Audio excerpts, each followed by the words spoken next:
I come in now? No. Well, I believe that's everything. I hope so.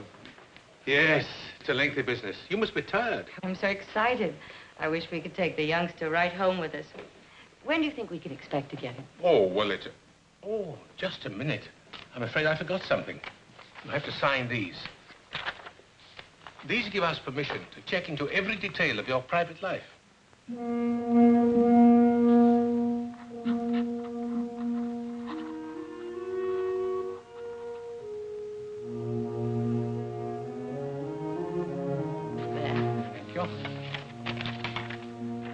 Thank you. Well, that does it, I think. I'm sorry to have kept you so long, but you understand that we must be most careful. After all, it's a child's life. Our investigation can't be too thorough. How long will it be? Well, it all depends. Matter of months, perhaps, but we'll keep you posted. Thank you very much. Eve, dear, we'll be late. Goodbye, and please hurry. Goodbye. Goodbye. Thank you. Goodbye. Goodbye.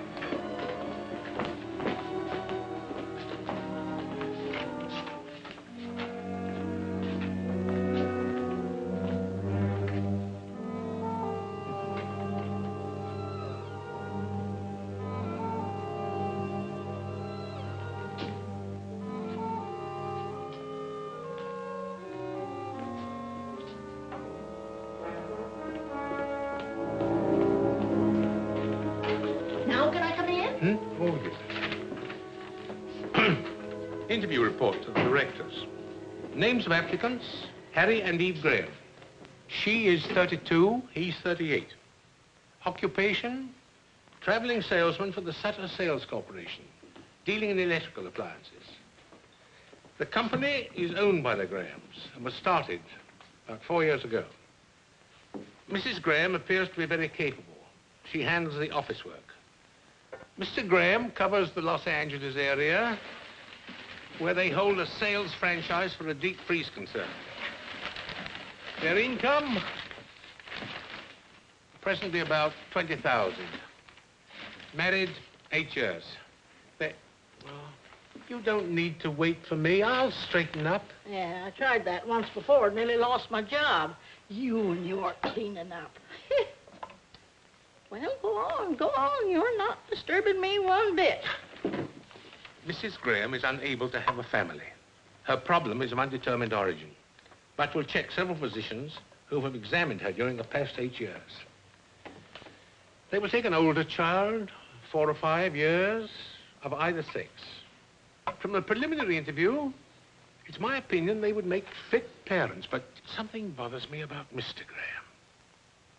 He seemed impatient during the interview. A chip on the shoulder sort of attitude. He behaved rather strangely when signing the permission to investigate form. Perhaps this is my imagination. I'll report further when I visit the Graham's home for the customary inspection next week. Whew. Well, that's that. If all the others was like you, there wouldn't be any babies given away in this state at all. Why are you such an old fuss budget, huh? If you had made a mistake once, you wouldn't want to ever let it happen again. Not where a child is involved. No. Well, goodbye, dearie. Eve Graham. To Sutter Street and Harry Graham.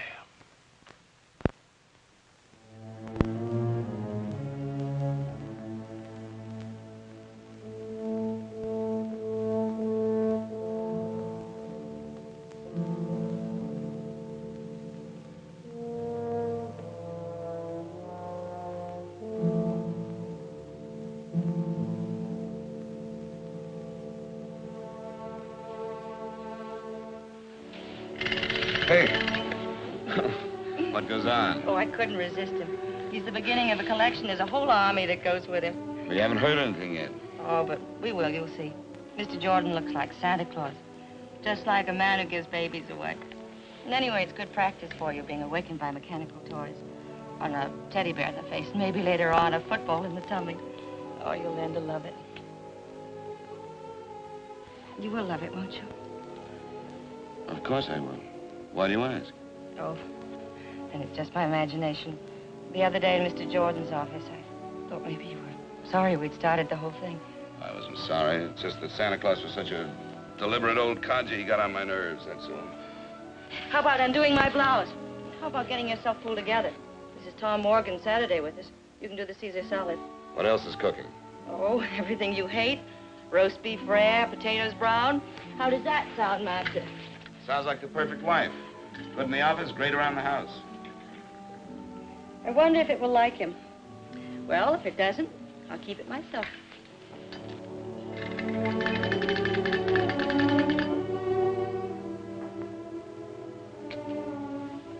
I remember other Saturday afternoons when it was always like this. A long time ago.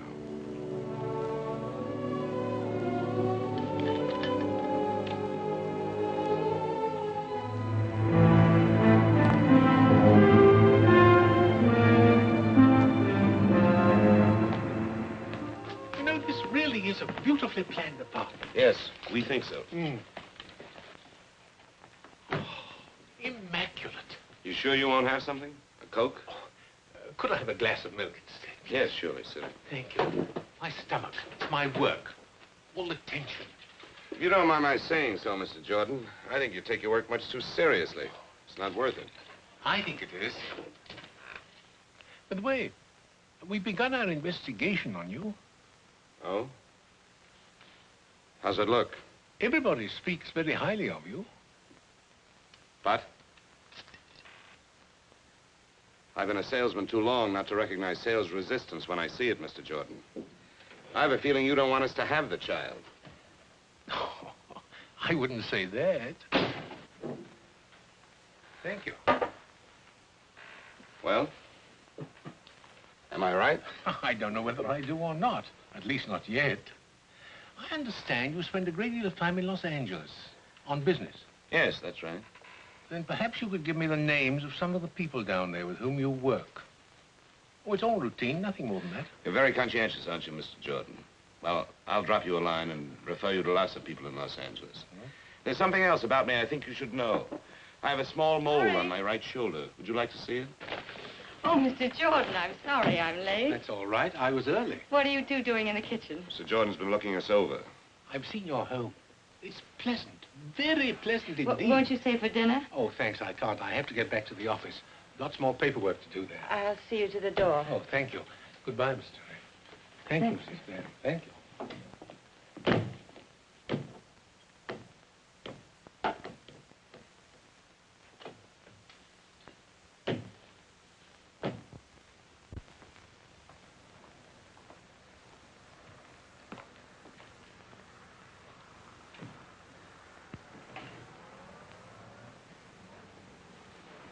What happened between you two? Oh, I'm sorry. I don't know what hit me. Sorry. He said he liked you, but didn't think you liked him. Oh? Anything else? That we could start fixing up that room, and he thought I'd be a good mother. Once Mr. Jordan is right. Well, the star salesman of the Sutter Corporation had better get on his horse. What time's your plane? 9:15. I've got a date with the Clark Company buyer first thing in the morning. If we can only sell that account. By the time you're a father, just think you can hire one salesman or even two the way things are going, and you can stay home and run the show. What's this? Are you resigning? Well, not exactly. I'll be around to heckle a bit. That's a woman's privilege.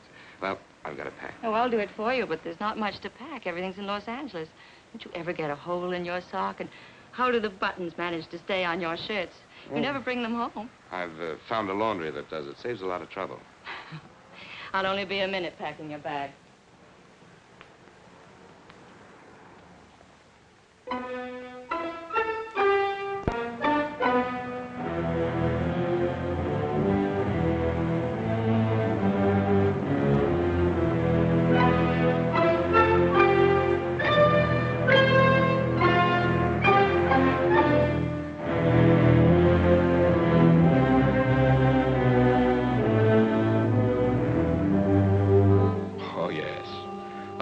Graham very well. Like him. He handled our product for several years until... Until what? We didn't fire him, if that's what you're getting at. He fired us. Got a better deal. I see. I'd give my shirt to get Graham back. And you can tell him I said so. Thank you.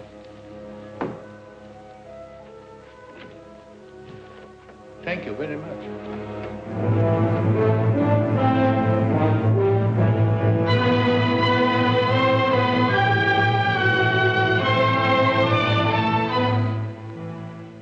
You see, the Grahams wish to adopt a child, and we must have certain information. Well, isn't that nice? They want to adopt a baby. How long has Mr. Graham made his office here? Oh, I guess about 2 years. Where does he live when he's in Los Angeles? I guess he just lives around, hotels, motels, wherever he can get in. It's cocktail time, honey. Are you with me? Mr. Jordan, this is Roy Esterly. Oh, I'm very pleased to meet you. What line are you in? Mr. Jordan is getting some information on Harry Graham. Oh, Harry's not in any trouble. Mr. Jordan's not a cop. I'll tell you later. Okay, sweetie. You fill him in on Mr. Exclusive, and when you get through, come on back and have a little chat with me, huh? Excuse me, but could I ask you a few questions? Well, sure. Fire away. What do you know of Mr. Graham? Oh, he's a good guy. But you called him Mr. Exclusive. Oh, I was kind of kidding, I guess. See, we never see him except here in the office, and of course, when he's here, he's buried in work. You know, I can't understand how a guy can live without a little social life. So he's not a playboy, like some cornballs I could mention. Playboy? He's the original invisible man. You never see him anywhere. He's not at the hotels, restaurants, nightclubs. Man comes to town, and just like that, he disappears. Mr. Jordan, I have an idea. I'm sure Harry will be calling in. You can get everything you want right from him. I'll call the hotels for you. Why don't you just sit over there at Harry's desk? Well, thank you, miss. Maybe I should see Mr. Graham after all. Yes, I'll wait. Oh, as long as you're going to all the trouble, would you kindly ask the hotel people when Mr. Graham was last registered? Surely, I could do that. Say, Mr. Jordan, your throat must get pretty dry asking all those questions. How about a little slug? Oh, you're very kind of you, but no thanks. Bob Vance never called, did he? No. That's good, because I don't want to talk to him. Hello? No, he's in Redlands. He'll be back the day after tomorrow. Yes, I'll have him call you.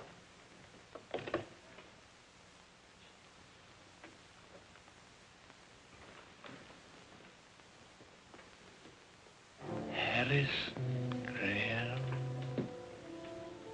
Harry Graham. Harrison Graham. Good night.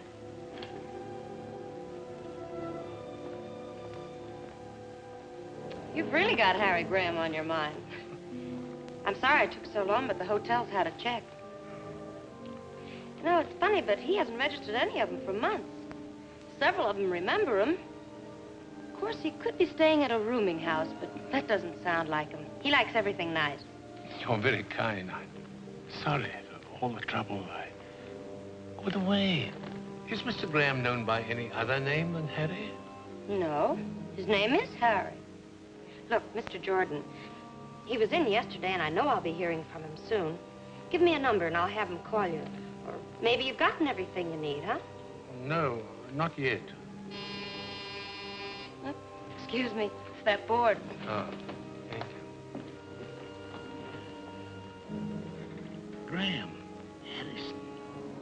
Harrison Graham. 132 Brinkman.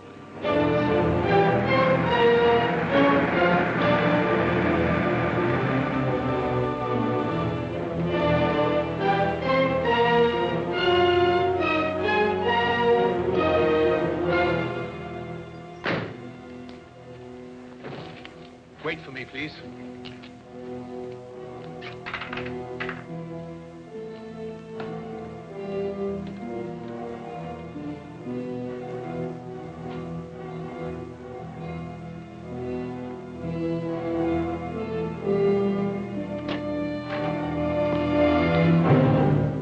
Good evening.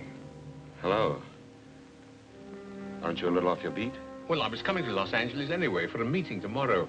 I'm reading a paper at a welfare convention. Oh, how nice. So while I was here, I've been doing a little checking up on you. Tell me, why are you listed in the telephone book under Harrison Graham? Harrison Graham's my real name. Oh, you changed it? Some time ago. I thought it sounded a little formal, if you know what I mean. Yeah, but in San Francisco, you're listed as Harry. The phone company got it mixed up. Look, I'm dead on my feet. I just got home from work a couple of hours ago. Suppose we meet for lunch tomorrow. Maybe we can learn to get along. Well, I'm busy tomorrow, but I'm sorry I bothered you. But after all, it is my job. I understand. Yeah. Good night. Good night.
Tell them to go. You wake them both up. My wife's sick, too. She's in the other room asleep. She's been up with the baby 2 nights in a row.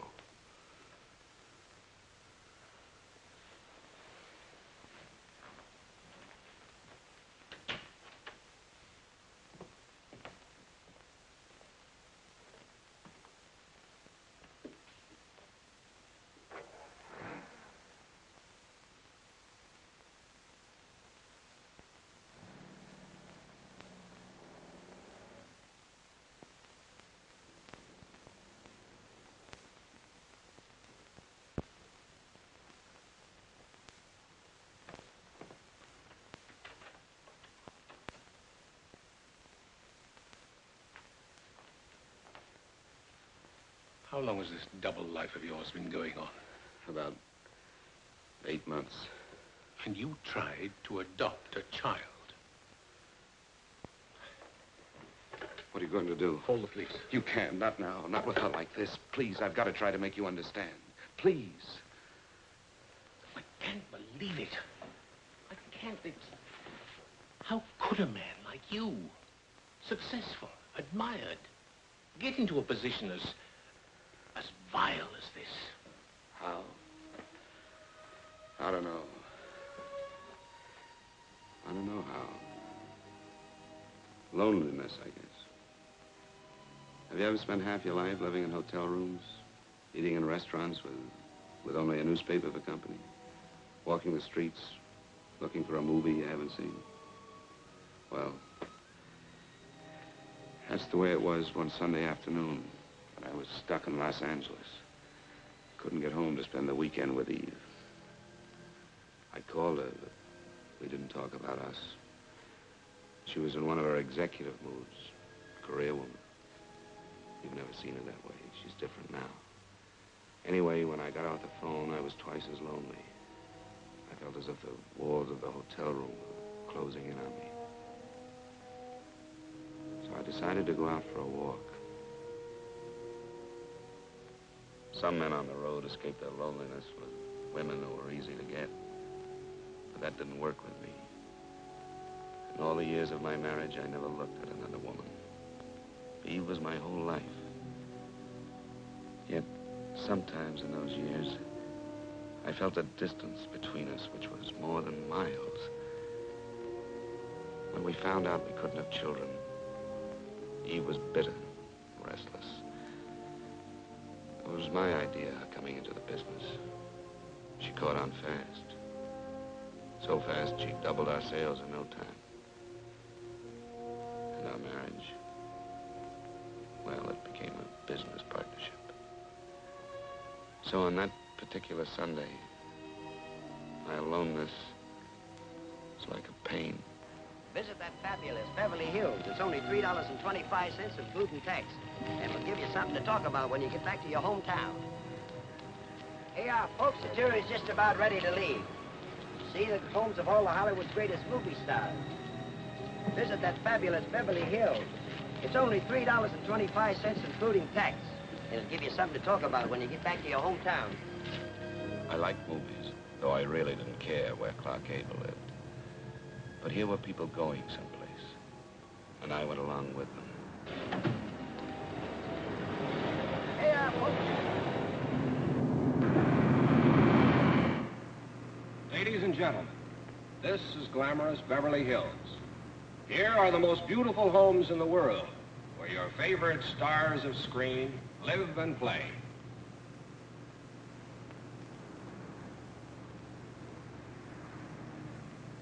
Over there is the home of a woman who knows Hollywood best, a lady who shares her secrets with millions, Luella Parsons.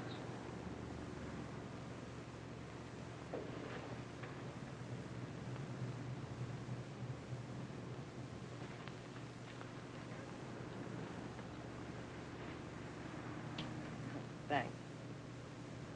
Here we are.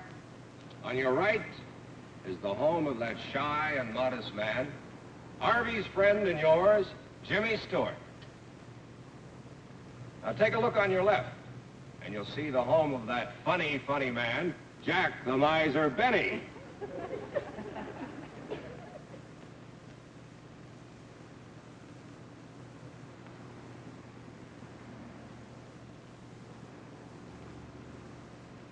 Behind that big hedge over there lives a little man who is Santa Claus to the whole world, Edmund Gwenn. Remember Miracle on 34th Street? Oh, that was a wonderful picture. Did you see it? You missed something. I'd like to know where my favorite mule, Francis, lives. What's that? Oh, excuse me. That's all right. Haven't you any interest in how the other half lives? No, not particularly. I'm just crazy about bus rides. Gives me a chance to get off my feet. And here is a home of a man who's good with the jokes and a genius at the piano, Oscar Levant.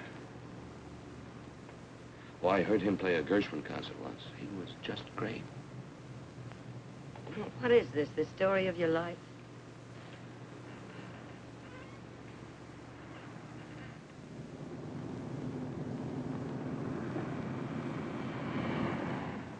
Were you wondering where our glamour girls are? All right, here's your answer. On the right, you see the home of that fine actress, Barbara Stanwyck. The White House, also on the right, is where lovely Jane Wyman lives.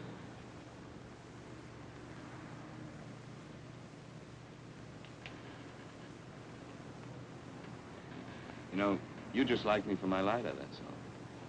I could give up smoking. Thanks. Don't mention it. If this is a sample of your work, you're not very good at pickups. I know. I haven't had very much experience at it. This is the first time I ever tried to pick up a girl. Oh, gee, that's too bad. I should be better at it. How's that? Well, I'm one of those terrible fellas that frightens the farmer's daughter, you know. I'm a traveling salesman, only a kind of backwards one. Yeah, you could use a few tips, like, I'm sad and lonely, just want someone to talk to. Don't know any nice girls in this great big town. How about a few laughs? You know, I wanted to say all those things to you just now, only on the level. Thanks, Coach. Do you mind if I sit here? Well, there's not much I can do about it. You're here. You know something? I was a farmer's daughter once. Really? Yeah. I don't know what it is, but you don't scare me at all.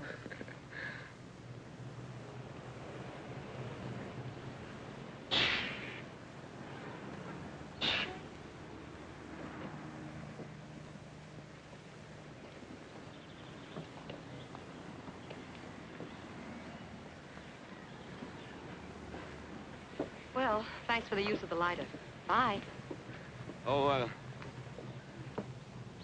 just a minute. In case you ever need a deep freeze, my name's Harry Graham from San Francisco. Oh, well, that's nice. Mine's Phyllis Martin from here. From here? This doesn't look like very good farmland. You told me you were a farmer's daughter. Yes, well, that was a long time ago. Oh. Thanks. Oops, doesn't work. Well, remember me to Jack Benny. And there's something else you should know about traveling salesmen. You kill me. They have very large expense accounts and frequently buy dinner for pretty girls they meet on buses. Well, I must say your style's improving fast. But I'm afraid I can't. Sorry. I'm sorry, too. Yeah, well.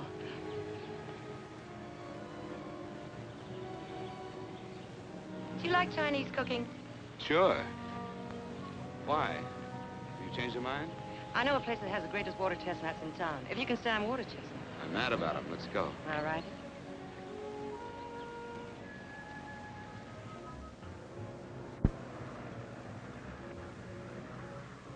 Early American Chinese. You're gonna love it.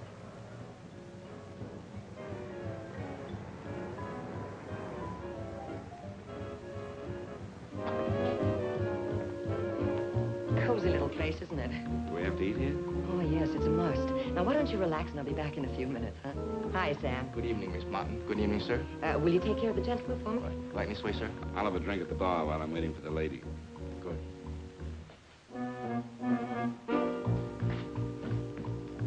Scotch and soda, please.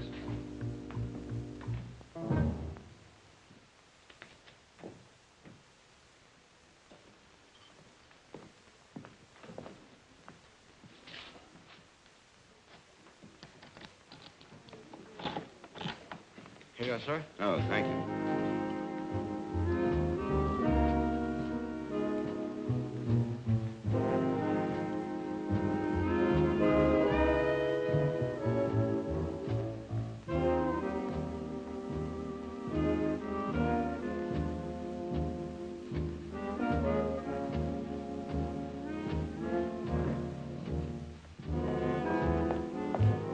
Dinner's ready. Table's over there. Oh, no.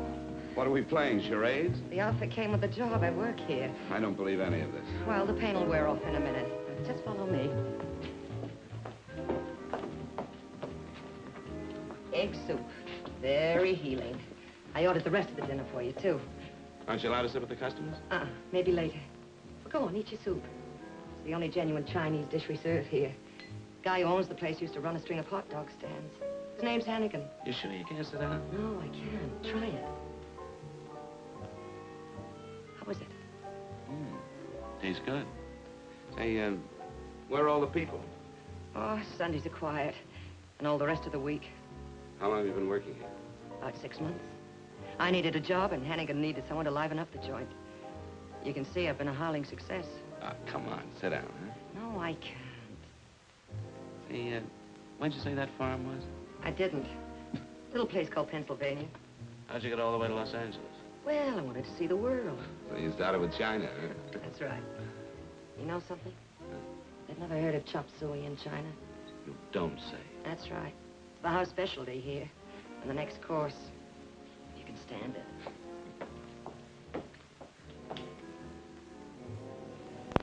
This isn't as nice as Barbara's Tamwick's, but it's closer to my work. Here, let me. Oh, thanks.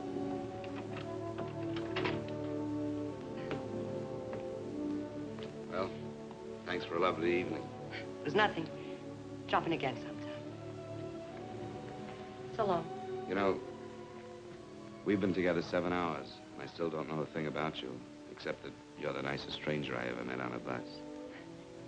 Well, I don't know anything about you either. Let's leave it that way, huh? All right. I will tell you one thing about myself, though. What's that? On that bus this afternoon, I felt just as lonely as you did. I feel better now.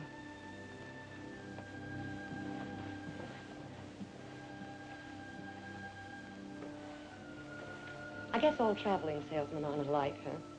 Some of us are quite harmless. Yeah, you're kind of special. Good night. I never expected to see Phyllis again.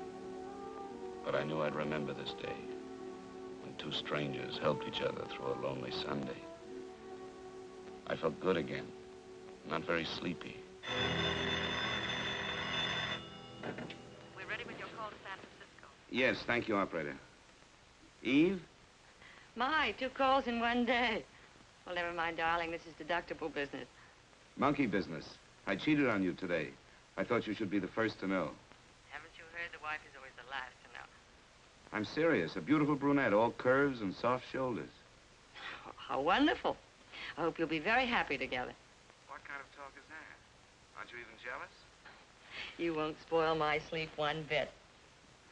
You're mighty sure of me, aren't you? Very sure of you, my darling.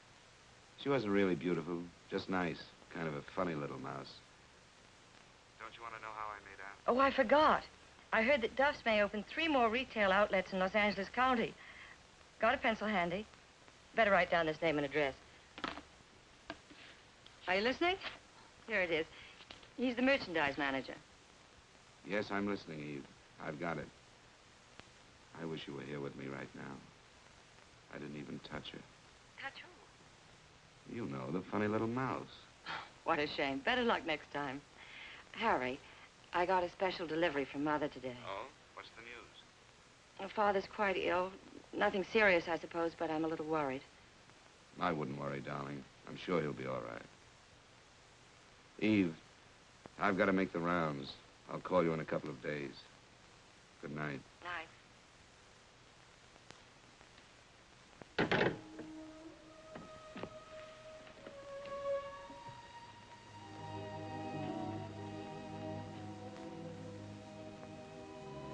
And in a couple of days, I did get home. Dead tired and a little bit sick of the deep freeze business. I only wanted a weekend with Eve. But she had other plans, big plans. Tom Morgan, our lawyer, was there. Carl Forbes. He was a buyer for the Redmond chain. I'd never been able to sell him. Then Eve decided she'd try the woman's touch. Why did you ever send your wife in to sell me? She packs quite a punch. Hadn't you heard? Eve's the brains, I'm the brawn. Oh, don't listen to him. I'm just Harry's little secretary trying to get along. I was afraid you'd ask me how the thing worked. Well, how does it work? Would you like some more coffee? Oh, no, thanks. Now tell us all about the superior mechanical features. All right, but stop me if this gets too complicated for you. In the home size, there's a special condenser that eliminates the fan noise and the outside moisture.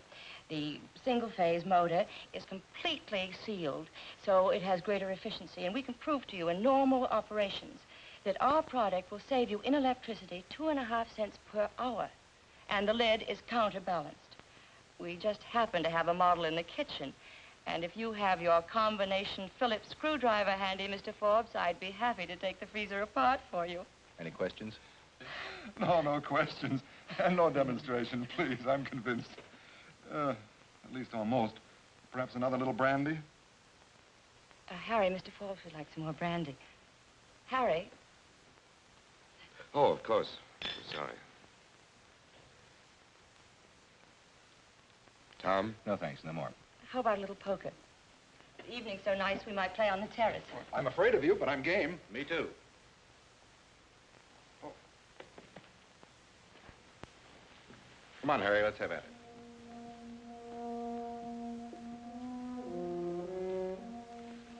You know, I think we're really on our way. I'm sure we got Forbes. It's the power of a woman for you. Oh, I'm so happy. I'm so sleepy. Good night, darling. Eve, I just figured something out. In the last month, we've been together 6 days and 14 hours, not counting when we're asleep. Doesn't make any sense. Did you hear me? 6 days and 14 hours.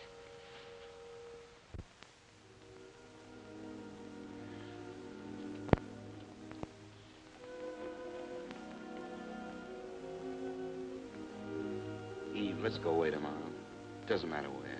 Just as long as we're together, huh? Of course, we'll go away sometime, darling. We'll go to all those glamorous places that Holiday writes about. And we'll do it Frisk happened to. Let's not wait, Eve. Our marriage is the only thing that really matters. I love our marriage.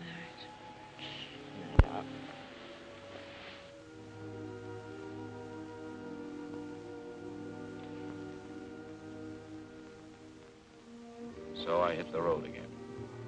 When I got back to Los Angeles, I found myself dropping into the Canton Cafe. 1 tea coming up, rice cakes, and your fortune free. Shall we go? The decorations are terrible, but the service is great. Oh, come on, sit down, huh? Just for once. You want me to lose my job? Oh. What does it say? You will travel far. Well, that's right in the button for a traveling salesman. Here's another one. Uh-huh. Money and fortune await you. That's better. And the last one. Uh-huh. Dance and the world dances with you. Wow. Things are warming up. Do you like to dance? I don't know. It's been a long time. Well, do you want to take a chance with me? All right. When you finish tonight, where'll we go? Oh, why don't we stay here? It's so romantic. You're a little character. Miss Martin, over there. All right. See you later. That night we danced. There were other evenings with Phyllis, too. We asked nothing of each other. I had never kissed her. Never touched her. Just being together was enough. But all the time, I suppose we were fooling ourselves. Ready. Good night, Sam. Good night. Good night. Thanks. Well? Phyllis, tomorrow's my birthday. Do you want to have dinner with me? Help me celebrate? I'd love to. And tomorrow's my day off. I'll pick you up at 7. Sure you haven't anything better to do? I'm sure. Okay. Phyllis.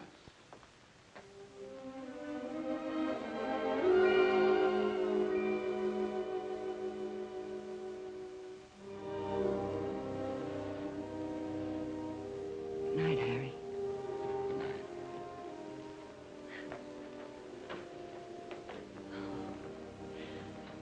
See you tomorrow, then, huh?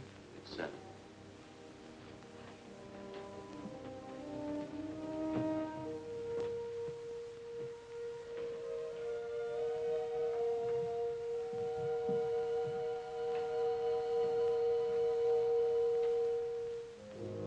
I spent my birthday trying not to think of Phyllis. Still, I felt her closeness. I was finding out that I was not the take-it-and-leave-it kind. I knew then I couldn't see Phyllis again, that night or any night. I felt like someone who walks away from the edge of a cliff, back onto solid ground. I felt pretty low, too, about walking out on her. But it was better this way, much better. Come in. Tray's over there.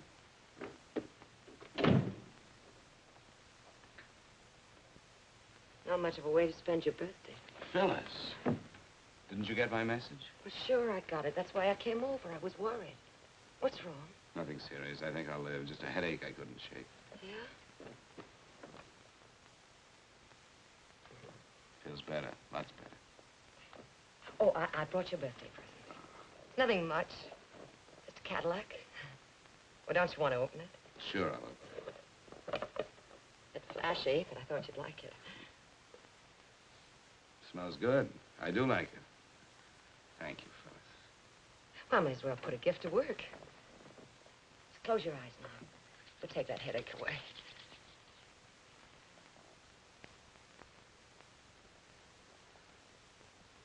It's working already.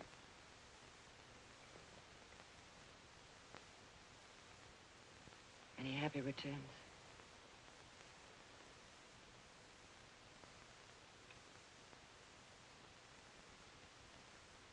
You know something? The headache's all gone. We're going to have that dinner after all. Oh, no, we're not going anywhere. You're going to take it easy. Lady, you have healing powers that are miraculous. I can already hear a soft piano, champagne corks popping, and I know just the place we're going to. We're going to Acapulco. You're crazy. Yes, and I need a shave, too. Look, I'll go home and get into something slinky, then pick me up in 15 minutes, huh? All right. I'll get into something real uncomfortable. You kill me. See you.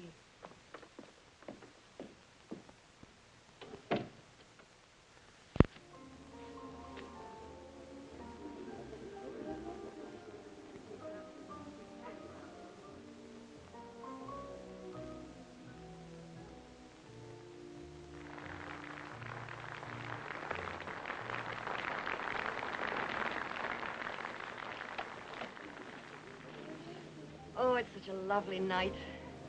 This is going to be even better than the last pop. I'm glad your birthday only comes once a year. This once was worth it. Acapulco. No, I never thought I'd make it. And only 30 minutes from downtown. You know you fall in love here. It goes with the check. When did you make that up? Just now. Have you ever been in love? I've tried it. You know what I think? I think you fell in love once, got hurt, been running away ever since. All right. I bet you read palms, too. Yeah, he was with the occupation forces in Germany. You've heard of those Dear John letters, haven't you? Yeah, sure. Well, I got a Dear Phyllis. Seems I lost out to a little Fräulein. I guess all men are no good, huh? Oh, I don't know. I think there are one or two nice ones left in circulation. He's looking at you, Phyllis.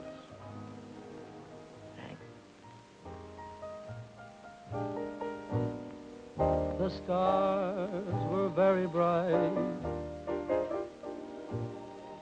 but it wasn't the stars. You know, you're a funny one. Don't you want to know if there's someone in my life? Whether I'm married, divorced, whether I have 6 children, whether I've spent my time in jail? No? Why not? What good would it do me if I did know all those things? I like you as you are. The way we are. I don't want anything from you. I'm afraid of being in love again. I touch your hand, the spell you cast was a magic thing.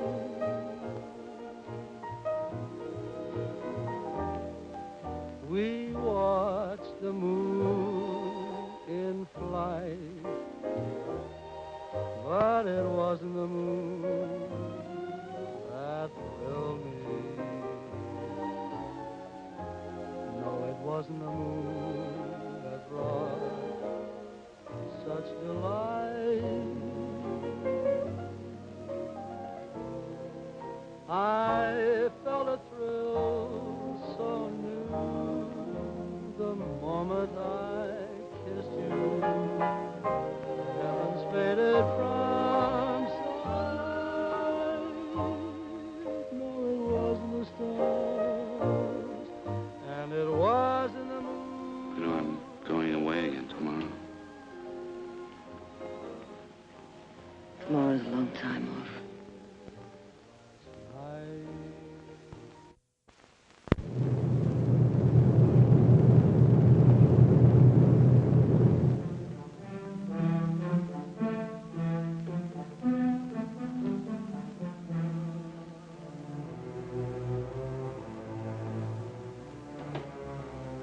Eve?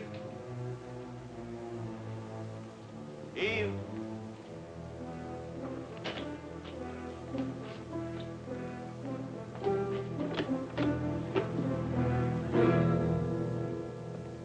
Eve? What's wrong? Darling, I'm so glad you're back. What's the matter? Father's had a heart attack. His condition's critical, and I have to go at once. Oh, poor baby. I'm sorry. He's such a great guy. Do you want me to go with you? Thanks, but you better stay here and take care of things. Anyway, I got the last seat on the plane. What time? 10 o'clock. I changed planes at New Orleans for Miami. What about money? All right, I cashed a check on the company. How was the trip? Pretty good. We got the Barlow account, but it took some doing. Good boy. Hartnell's in Ventura is complaining about factory deliveries. I got that all straightened out. Oh, fine. Well, I'll take care of the office here until you get back. If you need any help, call. I'll have a plane. Maybe he'll pull out of it, huh? I hope so. Ooh, I almost forgot. Oh, lovely. You like it? I'm crazy about it. Put it on for me, will you? What do I have to thank for this? All that new work with Barlow's or that cute little mouse you told me about? Did my boy step out of line? You thank me. Oh, and I do like this. Oh, Eve. This last trip. It's no good being away from each other. How would you like me to be around all the time? Could you stand it?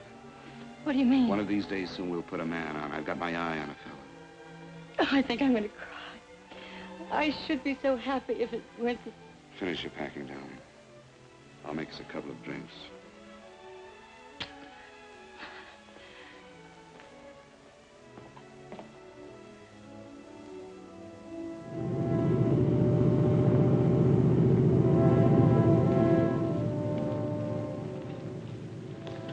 I've been thinking about something. What was that? About your being here with me all the time. I didn't realize home meant that much to you. I've been so wrapped up in the business that I thought you liked things the way they are, traveling around and meeting people.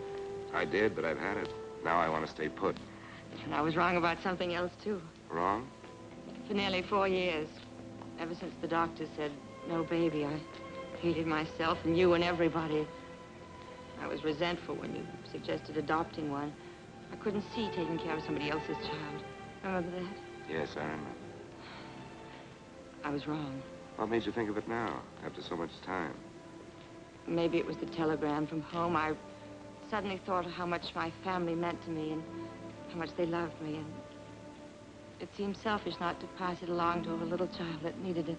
Even if it isn't your own? It doesn't seem to make any difference.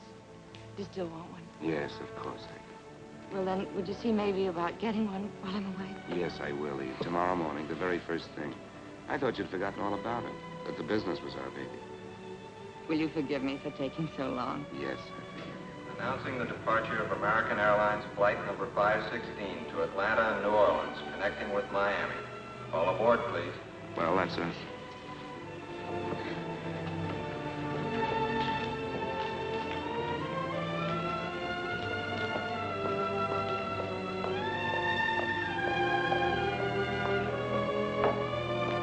So that's how I first crossed your path, Mr. Jordan. I called you on the phone, wanting to know how to start. We wanted a little boy or a little girl. Didn't make any difference which. And we wanted it faster than any child had ever been adopted before. But you told me it wasn't as easy as all that. And how right you were. Yes. You wanted a ride, roughshod, over all our rules. Now, what changed you? What happened after that? I stayed close to the business, except for 3 flying trips to Florida. You see, Eve's father had improved, but it took a lot out of her mother. She collapsed. Went on month after month. There was nothing Eve could do except stay there. It had been over 3 months since I'd seen any of our accounts. And the business showed it. I had to make the rounds. I did my work. I didn't see anybody but the customers in Los Angeles. Of course, I thought of Phyllis. I wanted to see her. But not the way I saw her the last time. Anyway, before I left town, I dropped in at the Canton Cafe.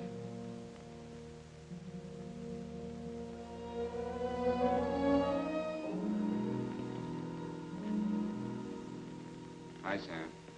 Hello, Mr. Crane. We missed you. Thanks, Sam. Miss Martin here? Phyllis? No, she doesn't work anymore. When did she leave? About a month ago, maybe a little more. Is anything wrong? She said she wasn't well. She was going away. Where? She didn't say. Will you have dinner here tonight, Mr. Graham? No. No, thank you. Thanks, Sam.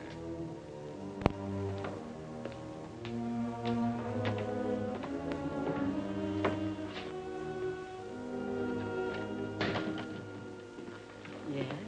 Is Miss Martin in? Miss Phyllis Martin. What do you want? My name's Harry Graham. I'm an old friend of hers. Does she still live here? She still lives here, but she isn't feeling well. She doesn't want to see anyone. Well, I've got to see her. You remember me, don't you, Mr. Graham? I've spoken to you on the phone several times. Oh, yes. Yes, I remember. Come in. Thank you. I think she needs you. Her room's right up there, first on the left.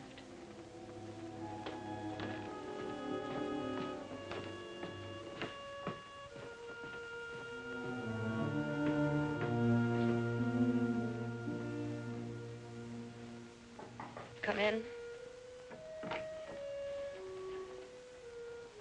Harry. Hello, Phil.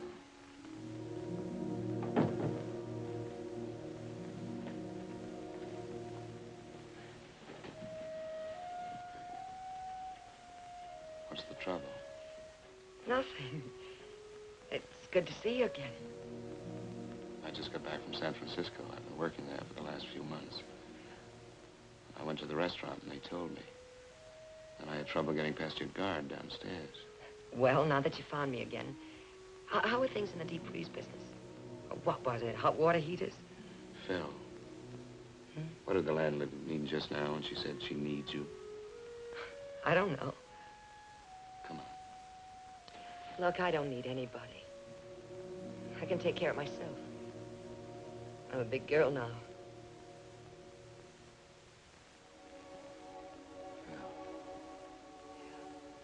Was it that night? My birthday? It's yours, if that's what you mean. I know. Harry, you don't have to do anything about it. But I want to do something about it. No, I don't trap my men this way. You're free just as you always were. Why didn't you want to see me? What were you afraid of? I don't know. I guess maybe I was afraid you wouldn't want me to have it. I don't think I could stand that. You see, I never had anything of my own until now. Don't be afraid. Of course I want you to have the baby. I'll take care of everything. Don't worry. Look. I've got some things to do. You stay here and rest a while. I'll be back later. Good. And Phil, I'm glad, terribly glad I found you. So am I.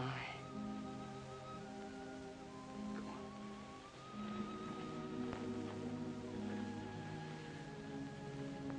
You get some rest.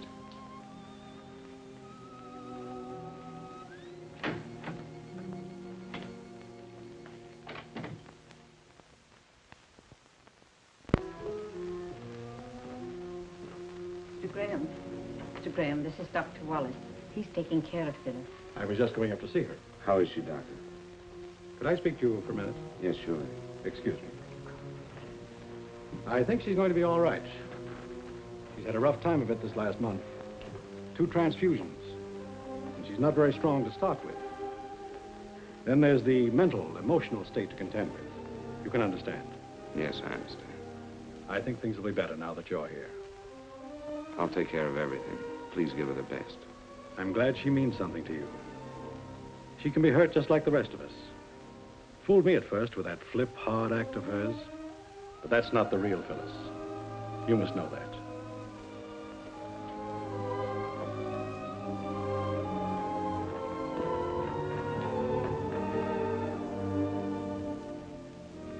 How can a man call a woman his wife for 8 years?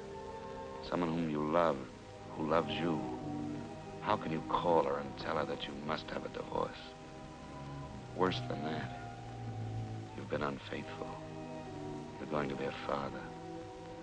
How can you hurt someone so much?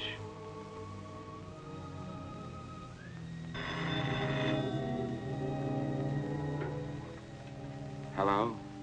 Eve? Oh, Harry, I've been trying to reach you. What is it, Eve?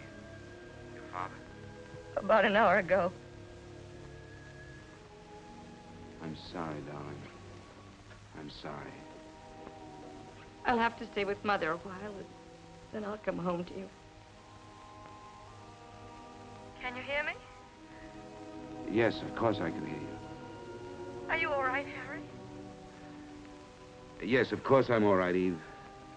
Give your mother my love and take care of yourself. Goodbye. Goodbye.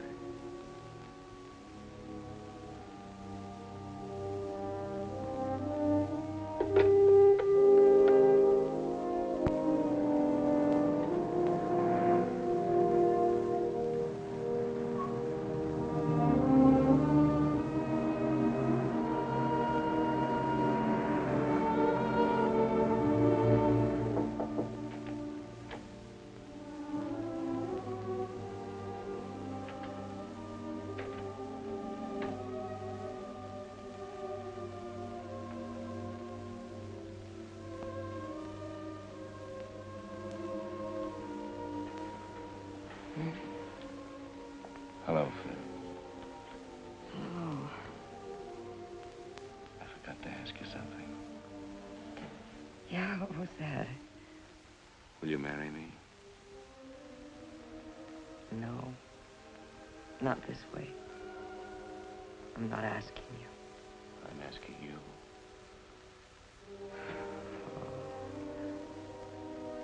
I hate to take you out of circulation like this. There must be a waiting line. There's nothing like that. And no one like you. Are you sure you want me? I'm sure.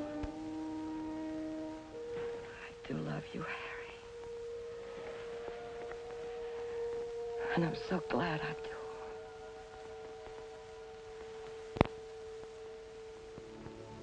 I stayed with her until she fell asleep. You may laugh, Mr. Jordan, but for the first time, I felt needed.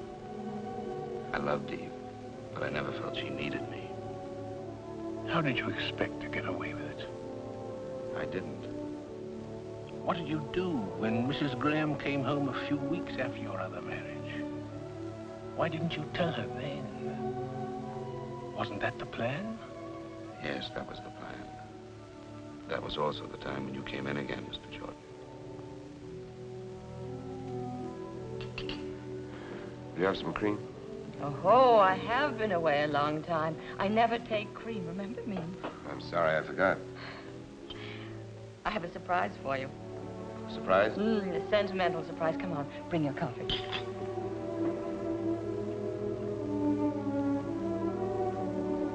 Eve, there's some things we've got to talk about. Father wanted you to have this watch. It was grandfather's, and then when Father and Mother married, it was a wedding gift to the groom.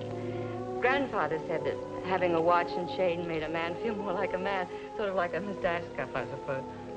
I wish I could have thanked him for it. Well, he told me to tell you to take very good care of it because it should be passed down to our son. He said it was a lucky watch and should be kept in circulation. Our son, I'm glad he didn't know how I let you down. You haven't let me down. You couldn't. Yes, I did. When I learned I couldn't have a child. And that's when I became the little efficient white-collared girl. I forgot some things. You didn't forget. Maybe I became the absentee husband. Wanted to show the business world we were smarter than the rest. And we did show them. Listen, Eve. Come on. I've got another nice surprise for you.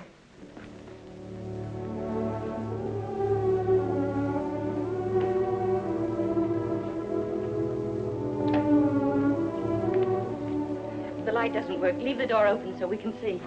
I cleaned it up today. But don't worry about your golf clubs. I put all our junk in the closet and I stored the suitcases. Oh, I think it's going to be very nice when we get it fixed up. Go a little slower, Eve. I'm not with you. Remember Mr. Jordan? Mr. Jordan. When I left for Florida, you said you'd look into the adoption business, and you told me about Mr. Jordan. Oh, yes. Now I remember. I spoke to him on the phone. What about it? Well, that's a surprise. I called him this morning. He said he wanted to see us both, but he thought he could help us. Of course, it may be a while. Well, so you decided to go ahead and fix the place up? Well, I know it was impulsive, but I couldn't wait. I thought we'd put the bed here, and the chest of drawers over here, and one of those little rubber tubs in case he's too small to use ours. Like it. You still do want a child, don't you? Is adopting a baby terribly important to you? Oh, yes. More important than I ever knew before. Except for you, it would mean everything to me. All right, then. I guess we'll go see Mr. Jordan.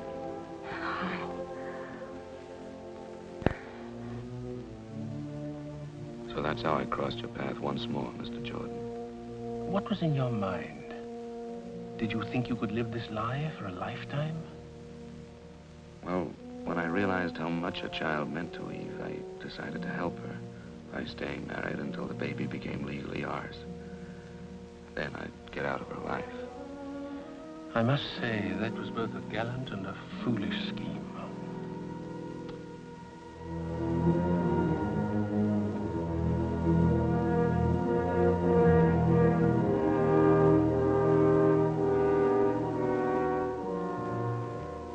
Those were months of panic, fear. Like the night my son was born prematurely, just as the doctor predicted.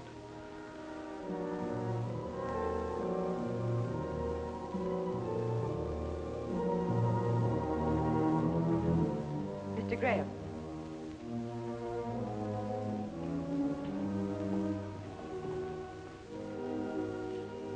Mr. Graham, you have a little boy. You can see him through the window down there.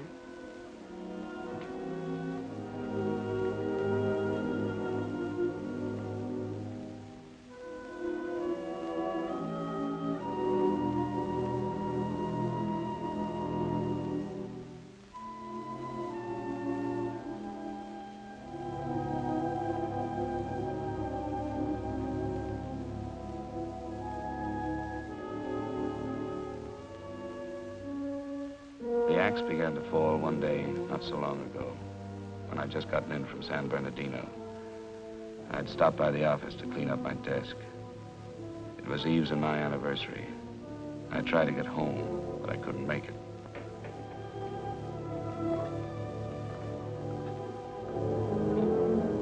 Is there a man in this joint that's been married 8 years? Eve. Don't look so shocked. I'm your anniversary present. I almost didn't find you. I called all the hotels you've ever stayed in. Where are you staying? Oh, I'm not. I just got back from San Bernardino. Did you get my flowers? Oh, I didn't wait for that. I got your wire and decided something should be done about it, so here I am. Aren't you glad? Of course I am. I was just about to call you. Oh, never mind that. How about closing up the store and buying me a dinner? You bet I will. As a matter of fact, we're doing so well, I'll put it on the expense account. Let's get started on our night here.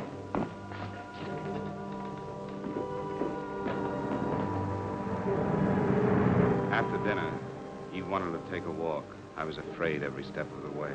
Yet I tried to get into the holiday spirit for her sake. For a moment, it was like old times, until... Mr. Graham, if you're going home, could you give me a lift? Some other time. See you, Ricky. Who's he? Store executive, son. I have dinner at that place down there. What does he mean by home? Oh, the Chapman Park Hotel. I stayed there a while back. They live nearby. How about nightcap? Love it.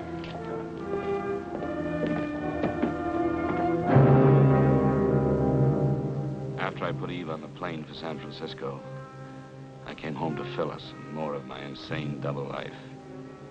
I was beginning to act and think like a criminal, afraid to be found out, yet sick of deceit and lies. Hello, Phil.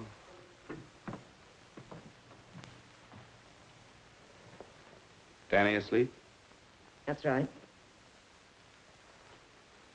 All right, Phil, out with it. Surprised you came back. What do you mean? Let it go. No, Phil. I won't let it go. I want you to tell me. All right? You must know I'm feeling a little cheap, that's all. Ricky. Worse than that, Ricky's mother. Oh, she couldn't wait to phone me all the grisly details. Made a wonderful story out of it. You know, just like the Sunday papers. Husband's supposed to be out of town. Secretly meets another woman. Secretly. He might have done a neater job of it, Harry. Yes. Yes, you're right. Getting awfully excited over one, aren't I? There must have been others. No, no others. Well, that's a comfort. I'm behaving like a fool. After all, I dragged you into this marriage. Stop it. Don't say that. It's not true, and you know it. Leave me alone, will you?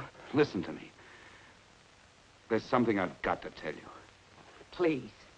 Just leave me alone. Phil. Phil, you must listen. Harry, get out, will you? Phil. Get out.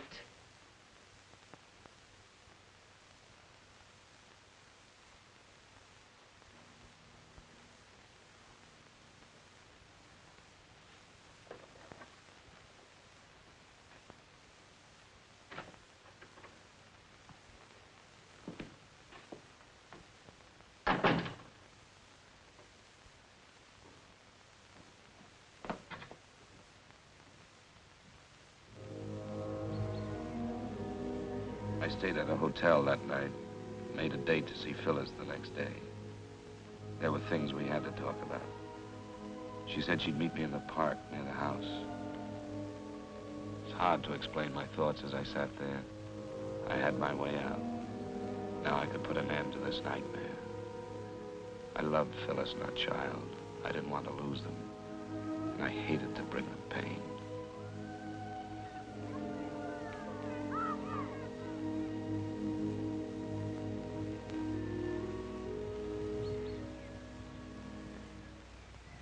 Hello, Phyllis.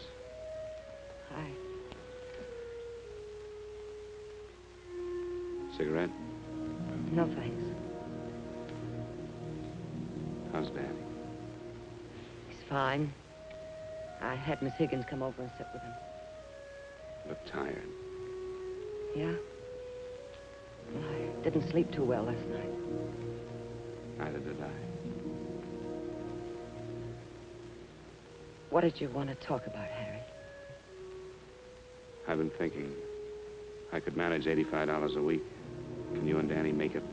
Sure. You can get the divorce and all that. I'll pay for everything. I'm sorry it had to happen this way. I never meant to hurt you. I'll come around later and get my things. Okay, anytime.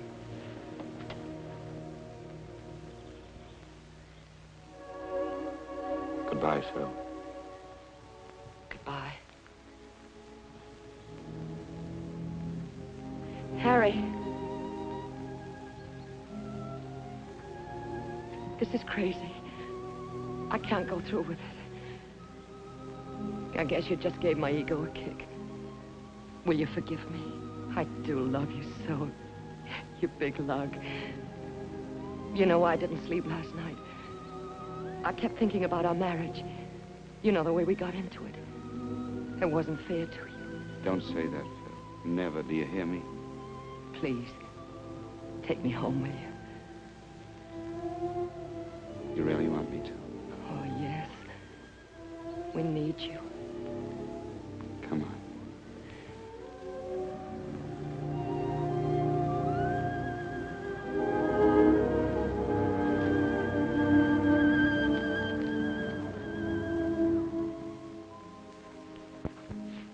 So you had your out and couldn't take it. And yet all the time you knew it had to end this way. Now you're going to call the police. Well, maybe I ought to thank you.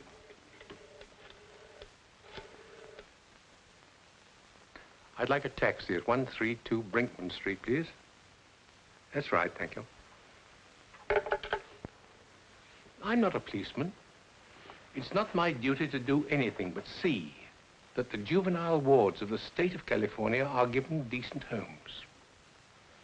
I'll pick up my taxi outside.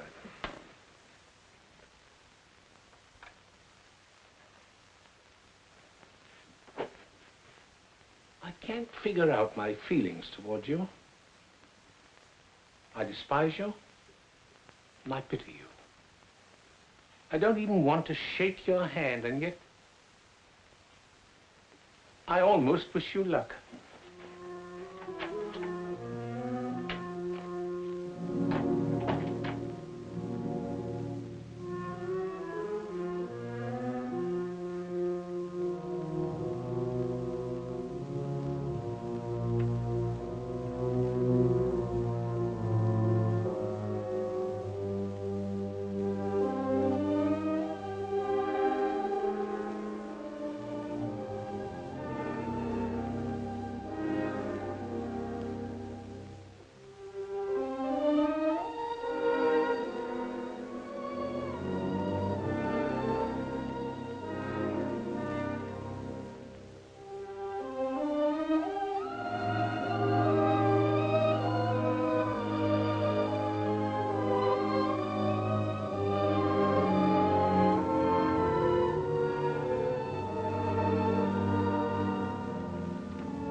dearest Phyllis.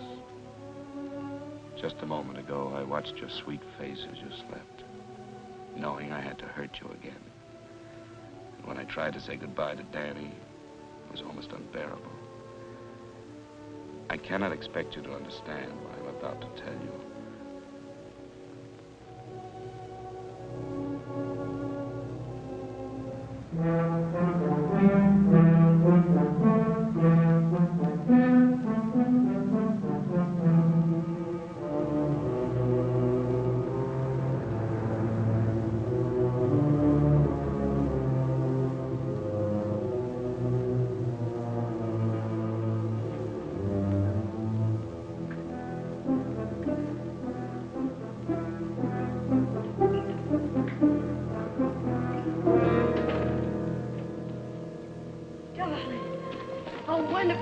Why didn't you tell me? I couldn't. I have to go away. Go away? Where? I can't explain now. There isn't time. There isn't time. What do you mean? Tell me. I wanted to tell you. That's why I came back. But now there are people waiting for me downstairs. People? What are you saying? All I can do is pray that one day you'll forgive me. Try to remember one thing. I love you. I've always loved you. But you can't go away like this. Oh, I love you, too. Dearest, it's the only way. Tom Morgan will call you. He knows all about it.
Graham is in no sense a hero, certainly.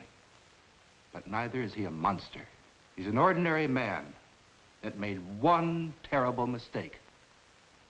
In this case, there's a peculiar sense of irony. If Harry Graham had taken Phyllis Martin as his mistress, some people would have winked an eye and turned their head. But because he gave her and the child she bore him his name and an honorable place in the community, he must be utterly destroyed. Now, I don't deny that the defendant should be punished. But I do believe that in this case, punishment might well be tempered with mercy. Thank you. As the prosecutor has pointed out, there are many bigamous marriages going on that nobody knows about. The prosecutor is also quite correct in observing that this is a condition which strikes at the very roots of our society. Please stop it. I'm guilty. Why go on talking about it? As the counsel for the defense has brought out, there's irony in this case, tragic irony. I suspect that the defendant may have even loved both these women. Perhaps he even needed them both. I also suspect that he may now have lost them both. When he's once more a free man, it won't be a question of which woman he'll go back to, but rather which woman will take him back. That decision is theirs. Under any circumstances, he'll be forced to continue to support them both, and he will legalize the status of his son by naming him in his will. These are decent women, Mr. Graham. You're basically a decent man, and that's the whole point. When a man, even with the best intentions, breaks the moral laws we live by, we really don't need man-made laws to punish him. He'll find out that the penalty of the court is always the smallest punishment. Sentence will be passed by this court 1 week from this day at 11 a.m. The court is adjourned.